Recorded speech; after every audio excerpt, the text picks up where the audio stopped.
the concept of time management versus self-mastery.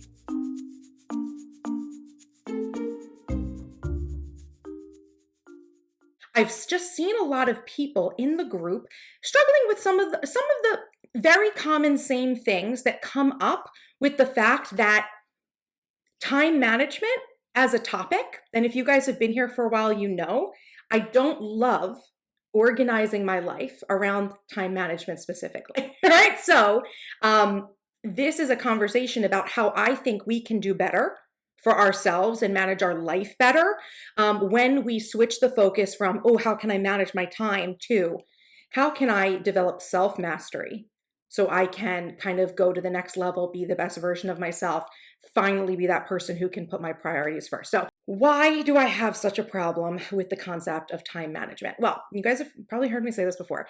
Really, realistically, time is an illusion, right? So think about this. When we, you, I, anyone, love what we're doing, we're excited and passionate about what we're doing, a span of 2 hours can feel like 15 minutes. Isn't it true? And when we hate what we're doing, 15 minutes can feel like 2 hours. So this is what makes the management of time challenging, because we can set aside time to work on a task, and if we feel good about the task, right, and we feel like we're in flow, we can get that task done maybe earlier than we expected, or that we'll feel so good about it that we want to stay engaged with the thing longer than we initially had expected. And when we feel bad about something or we don't like something, right, we resist even starting, right? We have a hard time taking action, and then suddenly the time block that we've set aside for ourselves has ended and we have no results to show for it. So this is really the crux for why I dislike time management, and I personally don't necessarily jive with the idea of scheduling as a way that you should be planning your entire life. Because even if we know something should take like 20 minutes and we set aside the time to do it, our own allowing or resistance, right, can change our perception and use of that time. So what do we do about this? Okay, so this is where taking the focus off of time management is important, and reframing your tasks through the lens of self-mastery. So here's my first question for you guys as a group. What tasks do you have to do that you absolutely dread doing, and or they always take much longer than you really think they should, because you know that you waste time or delay time around these tasks? So if you would, go ahead, write these down for yourself, share your thoughts in the chat, and I'm going to get into specific examples later on. I'll post some examples for you guys and we can actually address them. Okay, so what is the concept of self-mastery? What does that mean when we talk about it in the sense of productivity? So essentially, you need to master your own feelings and emotions around your tasks in order to complete them. Specifically, we're doing this for the tasks we dislike. It's already fine. We already have great self-control and great motivation around the things we love, but it's those things that we don't like that we need to start mastering our own feelings around. So there are a few ways that we can actually do this. So first, we want to focus on outcomes rather than the individual tasks or steps that we need to complete. Because when you focus on individual tasks, you approach your work from like a micro view, where you're really too close to the work to really see the big picture of the outcome and the other ways that you may be able to achieve the same outcome with different steps that you may actually enjoy more. So what if I told you that there were actually likely several other ways to achieve the outcome of that task that you dislike, and some of them you may actually enjoy or prefer? So you can always change your view or your approach to your work. And that is the self-mastery, right? To say that you're open to doing something a new way, to find a better way, to getting creative with your solutions instead of keeping yourself in a position where you feel disempowered around your work. So for that task that you do not like to do, I want you to brainstorm 5 other ways that you could get the task done right? That would achieve the same outcome, but by doing a different task. So here's an example for you guys. If you're like, I have no clue what you're talking about. What do you mean tasks versus outcomes and the alternates? Okay, here's really basic example. Let's say you hate doing the cooking. Okay, what are 5 alternative solutions to the outcome? Well, what's the outcome of your cooking? The reason you do it is so that you can get yourself and or your family fed consistently, right? That's why we cook food, to eat it, right? So that's the outcome. So alternate ideas that may apply to some of us. Number 1, you can make your partner just do all the cooking. Just tell them, hey, you're doing the cooking now. Number 2, you could order takeout. Number 3, you could meal prep. Number 4, you could get a meal delivery service, so all the food was already pre-done and sent to you. Or 5, we could hire a chef, theoretically, right? There are many options for achieving the outcome that you desire that does not involve you actually doing that task you don't like, and in this case, the cooking. Now, don't get caught up on the fact right now that maybe not all of the items, right, that you could come up with are reasonable for you. That's not really the point of the exercise. The point of the exercise is to see the difference between the task and the outcome, and to see that there are options for you to choose from. There are always options. Okay, so another principle of self-mastery in productivity is understanding that the old paradigm of get your work done first and then you can play is a really shitty way and a really shitty model to have to follow, okay? But that's what many of us do, right? Raise your hand, put a 1 in the comments. How many of us put other things first before the things that we actually really, really want to do? Because that is the thing that many of us do. We think that that's adulting. That's the way of being an adult, is taking care of your priorities before you take care of the things that you actually really want and love to do.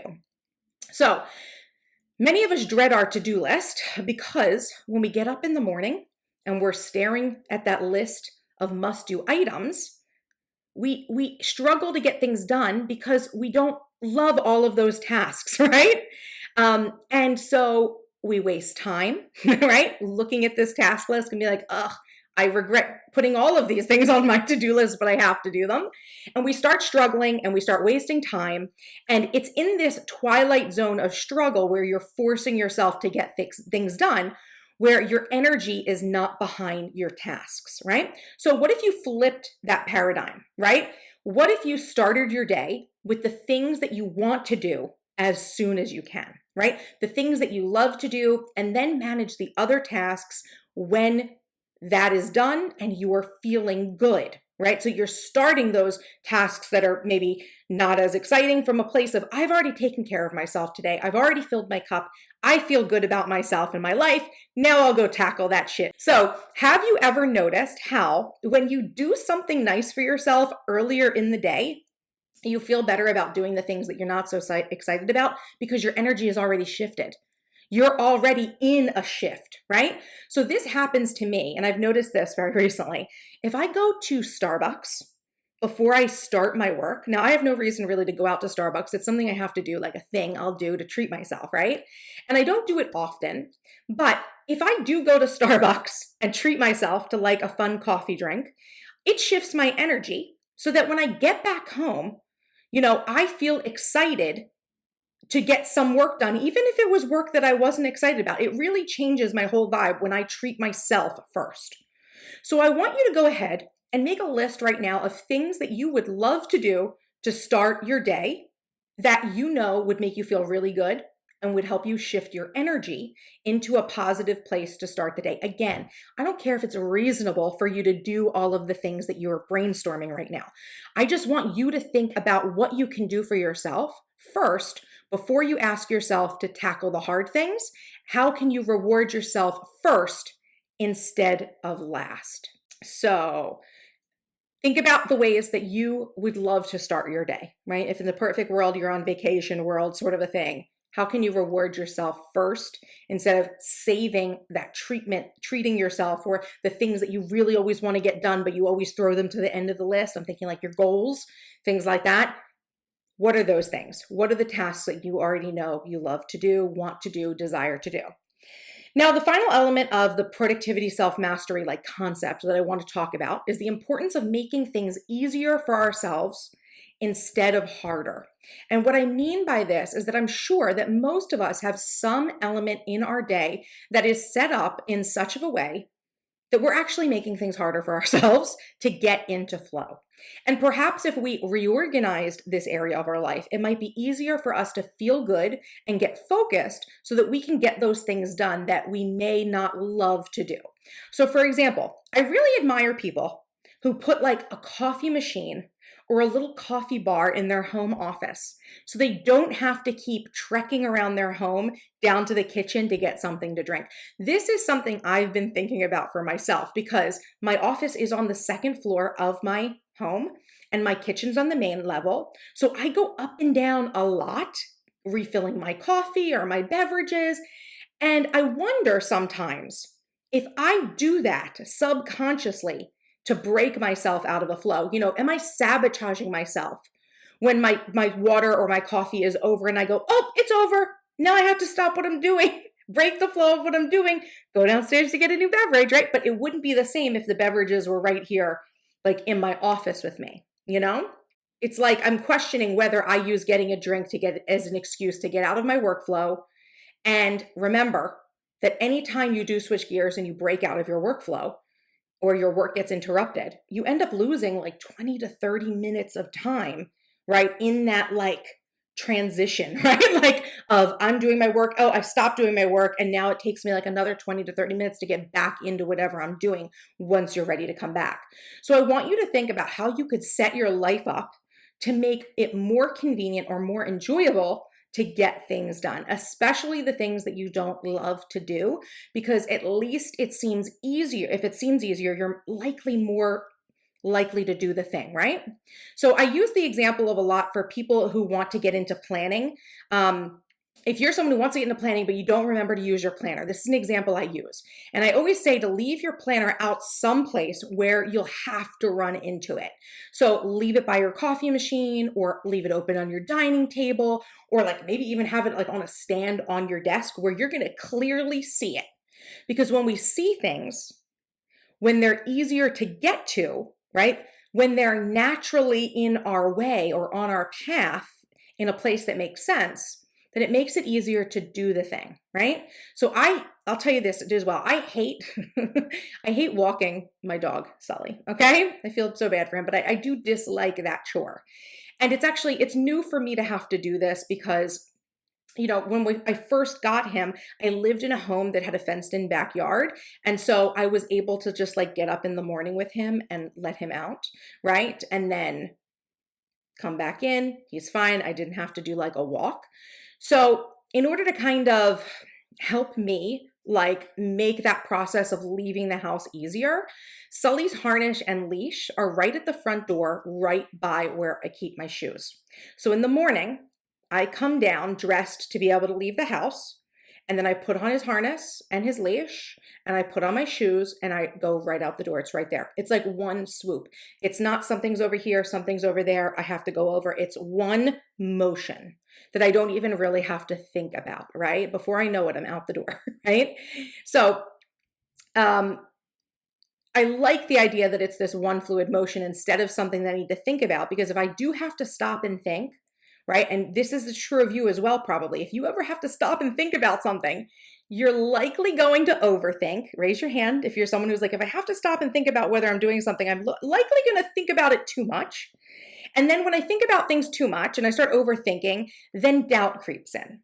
And then what happens is that I could literally sit there spending 30 minutes debating if I should take the dog for a walk or not, when in reality, I would have already been back already. So it's easier for me to just like do the thing without thinking, right? Another thing I do without thinking is, this is one thing I realized that I did that I think you guys would maybe find clever or just a good example, is cleaning my bathtub. So I love taking baths, but bathtubs, they require like more in-depth cleaning than I guess showers do. And I always clean my bathtub every time I use it, which is not something I would necessarily do with the shower, right? So And that's for many reasons, you know, shaving and things like that. You don't want stuff get stuck, you know, using the Lush bath bombs, things can get stuck on the side of the bathtub. So I like to clean the bathtub every time I use it. So what I do is I leave my bathtub cleaner out, and it's actually like next to the bathtub, right? So when I leave the bathtub, when I get out of the tub, I quickly spray the cleaner. Like I put on my robe and like the towel in my hair, and I grab the spray and I quickly spray the foamy, sudsy, scrubbing bubbles, you know, all around the bathtub. And then I leave it there so it does its little magic, right? It does the little scrubbing for me. And then the next time I come back to the bathroom, maybe to go to the bathroom or do my hair or whatever, after some time has passed, I will start the hot water and I'll rinse the tub out, right? So I don't really have to think about this. This is like one of those automatic motions that I do in order to just keep things flowing, right? It's easy enough, like when I'm out of the bath, to do the spray, let the spray sit. Next time I come, usually next time I come in to use the ladies' room, I use the bathroom, I actually could turn from sitting down, a weird visual, I know, I can turn the water off and I can actually start while I'm sitting there, just the way my bathroom's laid out. So, you know, it really becomes something I don't have to really think about, because if I didn't do that, and then like somewhere throughout the day, I thought, oh, I got to clean the bathtub out. Then that becomes, do I want to clean the bathtub out? Do I want to do something else, right? And then that just takes time and energy out of my day, out of my life, over like this silliest little like insignificant task. But it's really important for me to do it, you know, because I use my bathtub so often.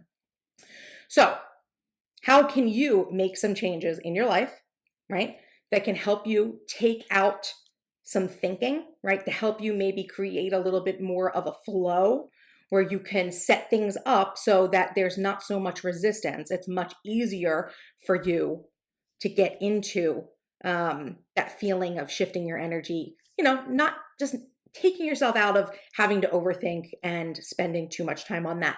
Because all of these ways, all of these things are examples for how you can create self-mastery, right, and self-discipline over your energy and your choices and your thoughts, and then actually cause you to be more productive. And that's more useful than just focusing on time management. Let's take Sully for a W. He's waited so patiently. Say goodbye, Sully. Yeah, they're on the screen. They're this over here. Can you look over here? Look at this. Look at this. Can you look over here? You see them? You see them up there? Say bye bye.